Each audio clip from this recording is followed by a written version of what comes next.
Life, Death, and Neighbours. I want to express the warmest of thanks to the World Community for Christian Meditation for their invitation to be here, because an invitation to address a group like this is always an open door into discovery for oneself.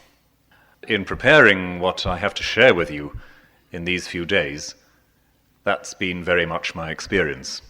A return to texts that are not entirely unfamiliar to me, but which, because I've had to think them through and pray them through with you in mind, have spoken afresh. So thank you for what you've already told me, even before I tell you anything. Why the Desert Fathers? The inspiration of the world community itself, the spiritual roots of John Main, are so deeply interwoven with the desert tradition of early Christianity, above all with the writings of the great Cassian, that it seemed appropriate to look at those sources in a slightly wider context than simply thinking about meditation as such, to see where they might lead. It's very clear in the writings of the great monastics of the 4th and 5th centuries that contemplation, meditation, isn't and can never be something in itself. It is the fruit and the source of a renewed style of living together. It's inseparable from the reality of the body of Christ.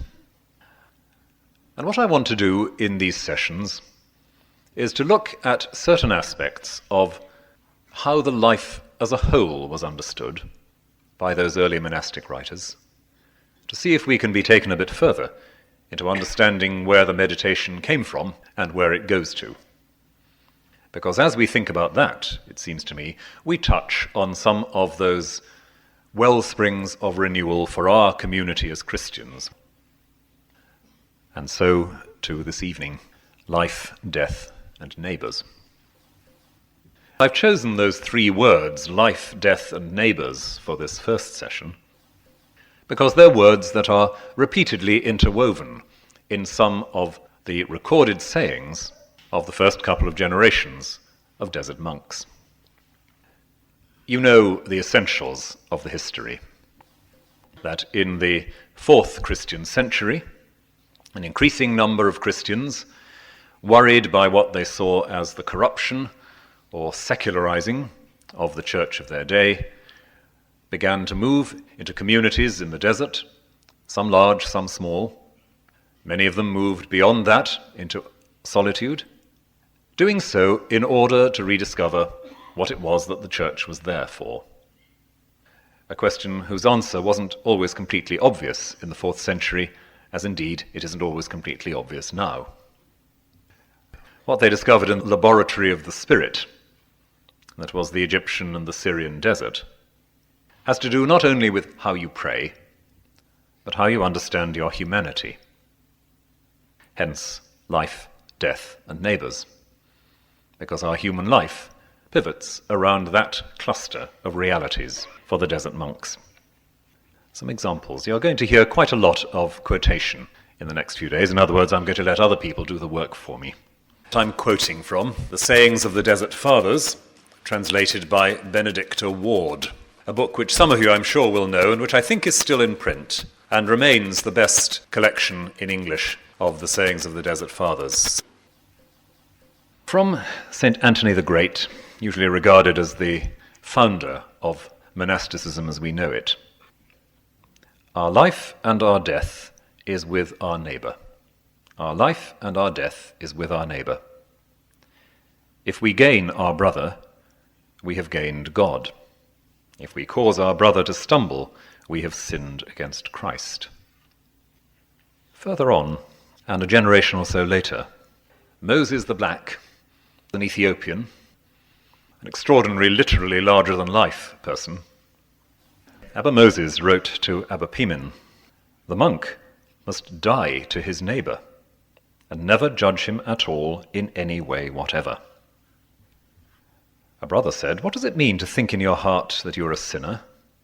The old man said, "If you're occupied with your own faults, you have no time to see those of your neighbour." Our life and our death with our neighbour, If you gain the neighbour or the brother or sister, you gain God. You must die to your neighbour and never judge at all in any way whatever. Gaining the neighbour or the brother or sister, in the language that St. Anthony uses, seems very clearly to mean winning them for God. In a sense, you might say converting them. Here's a saying from Abba John the Dwarf. You don't build a house by beginning with the roof and working down. You begin with the foundation. They said, what does that mean? He said, the foundation is our neighbour, whom we must win. That is the place to begin. Every commandment of Christ depends on this one. To gain the neighbour, is to put them in touch with God. Is that reality of putting someone else in touch with God. That, I want to suggest, is fundamental for a great deal of understanding the spirituality of the desert. And the failure to put someone in touch with God, to create an obstacle in another's path, is a kind of rebellion against Christ. Now, the Desert Fathers are very interested indeed in what gets in the way here, in how we put obstacles between other people and God. They were well aware that one of the major temptations of being religious is to intrude between other people and God. We like to think that we know more about God than they do. We like to think that it's comfortable for us to control the neighbour and their access to God.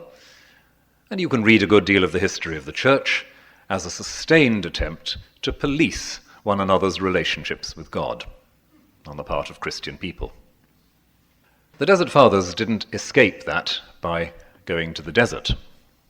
On the contrary, in many ways, they were concerned to draw it out with greater and greater clarity, to encourage and to foster greater and greater honesty about how we get in other people's way before God.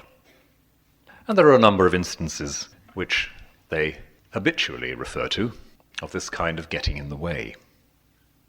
One, interestingly, is a kind of inattention to somebody else. An inattention. We think we know what they need. And that almost always arises from a failure to attend to what they really are. Not attending to what a particular person can hear or what a particular person can bear at any one point, that's something which recurs again and again.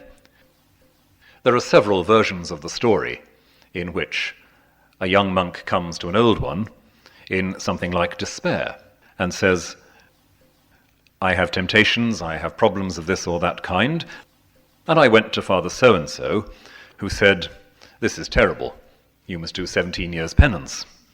And I'm not sure that I can stand 17 years penance. Have you got any advice for me, Father? And the old man almost invariably says, go and tell Father so-and-so. Father so-and-so, who has recommended 17 years penance, has not been paying attention. Part of that, of course, relates to the concern shown by so many of the Desert Fathers about inappropriate kinds of harshness, looking down on others, arising from a kind of self-confidence which is not appropriate. Macarius the Great and Pimen, those two are remembered specifically for this. Of Macarius, we read, unforgettably, that it was said that he became like a god in Scetis, the monastic area, because when he saw the sins of the brothers, he would cast the cloak of his mercy over them. That's what God is like. That's what Macarius is like. Macarius is visiting another brother called Theopemptus. When he was alone with him, the old man asked, how are you doing? Theopemptus replied, thanks to your prayers, fine. The old man asked, do not your fantasies war against you? He replied, no, up to now, it's all right, for he was afraid to admit anything. The old man, Macarius, said to him, many years I've lived as an ascetic and everybody praises me, but though I'm an old man, I still have a lot of trouble with sexual fantasy. Theopemptus said, well, actually, Father, it's the same with me. The old man went on admitting one after another that other thoughts warred against him, until he had brought Theopemptus to admit all of them himself. being harsh on harshness recurs in many ways. Abba Pimen, a brother questioned Abba Pimen, saying, "I've committed a great sin. I feel I must do 3 years' penance." The old man said, "That's quite a lot." The brother said, "What about 1 year?" The old man said, "That's still quite a lot." 40 days? Pimen said, "That's a lot." For myself, I think if somebody repents with all his heart and does not intend to commit the sin anymore, perhaps God will be satisfied with just 3 days. Harshness often comes from and goes with claims of superiority. And we've already seen how Macarius in particular turns that on its head. The gift of the spiritual director, the father, the Abba here, in gaining the neighbour, is a gift which has to do with identification. You can't say anything, you can't get anywhere, unless first and foremost the father, the director, the senior, has put himself or herself on the level of the person asking the question. Hence Macarius' wonderful therapeutic exposition of his own weakness, so that the self-satisfied old monk gradually sees that it's all right to admit his. And another story that recurs in a variety of forms is about occasions where the community at large has been eager to pass sentence, and one of the great old men has countermanded it. There was a brother at Scetis who committed a fault. They called a meeting and invited Abba Moses. He refused to go. Sensible man. The priest sent someone to say to him, "Everybody's waiting for you." So Moses got up and went. He took a leaking jug and filled it with water and carried it with him. The others came out to meet him and said, "What is this, Father?" The old man said to them, "My sins run out behind me, and I can't see them, and here I am coming to judge the errors of somebody else." When they heard that, they cancelled the meeting. The claims of superiority, inherent in the eagerness to judge, are again part of those obstacles we place between God and the neighbour. Repeatedly, as I say, we have a great old man like Moses, and there are others, refusing, often in very dramatic ways, to take part in a kind of group scapegoating. The story again is told of several people. They are invited to a council, as is Moses in that story, and judgment is passed. The great old man, whoever it is, gets up and walks out. "Where are you going, Father? I have just been condemned."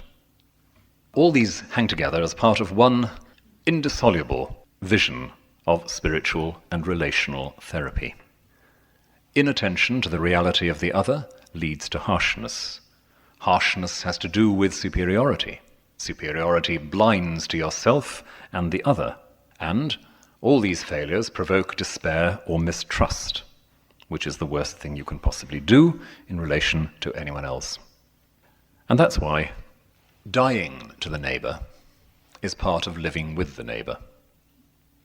The monk must die to his neighbour and not judge in anything.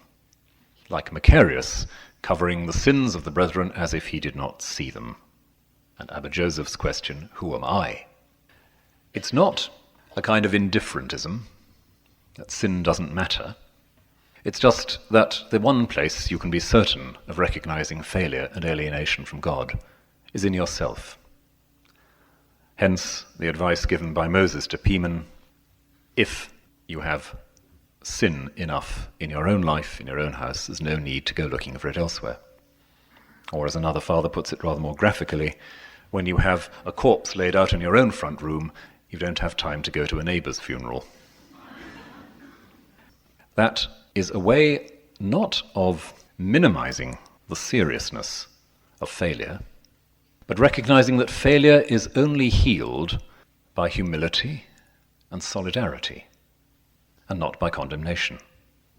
How is sin to be dealt with? Temptation is always to say, "I know how to deal with that in you." Not so sure about myself, but I know how to deal with it in you. The Desert Fathers are consistently saying, you deal with it first and foremost. Remember, Abba John the Dwarf, don't start from the roof. You deal with it first and foremost by standing with the sinner. Whatever is the matter, you are to be there alongside them, first, last, and always. And again, a few examples. A brother questioned Abba Pimen, saying, "If I see my brother committing a sin, should I conceal it?" The old man said, "At the moment when we hide our brother's fault, God hides our own. At the moment when we reveal our brother's fault, God reveals our own." Some old men came to see Abba Pimen and said to him, "We see some of the brothers falling asleep during the divine office. Should we wake them up?" He said, "As far as I'm concerned, when I see a brother who is falling asleep during the divine office, I put his head on my knees and let him rest." No, not indifference, but where do we start? With the identification, the solidarity. That is what heals.